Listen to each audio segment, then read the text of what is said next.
স্বেচ্ছামৃত্যুর স্বীকৃতি দিয়ে অস্ট্রিয়ায় bill pass. নতুন আইন অনুসারে শর্ত সাপেক্ষে অত্যন্ত গুরুতর অসুস্থ মানুষ স্বেচ্ছায় মৃত্যুবরণ করতে পারবেন। এতদিন অস্ট্রিয়ায় স্বেচ্ছামৃত্যু নিষিদ্ধ ছিল। সেই আইনের সময়সীমা শেষ হতে চলেছে। এখন পার্লামেন্টে নতুন বিল পাস হলো। তাতে স্বেচ্ছামৃত্যুকে বেশ কিছু কঠোর শর্ত সাপেক্ষে স্বীকৃতি দেওয়া হলো।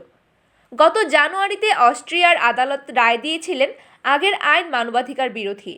নতুন আইন অনুসারে শর্ত সাপেক্ষে অত্যন্ত গুরুতর অসুস্থ মানুষ স্বেচ্ছায় মৃত্যুবরণ করতে পারবেন। কী শর্ত পালন করতে হবে? আইনের নাম হলো অ্যাসিস্টেড সুইসাইড অ্যাক্ট। সেখানে বলা হয়েছে 18 বছরের বেশি বয়সীরাই স্বেচ্ছামৃত্যু বরণ করতে পারবেন। তবে তারা হয় মৃত্যুপথযাত্রী হবেন অথবা এমন অসুখে পড়ে ভয়ঙ্কর দুর্বল হয়ে পড়েছেন যা ঠিক হওয়ার সম্ভাবনা নেই। প্রতিটি ক্ষেত্রে 2 জন চিকিৎসক আবেদন বিচার করে দেখবেন।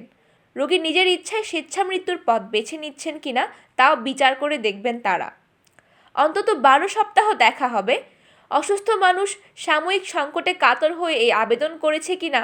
তবে অসুস্থতার কারণে যার অদূর ভবিষ্যতে মৃত্যু হতে পারে তার ক্ষেত্রে 2 সপ্তাহ দেখা হবে না।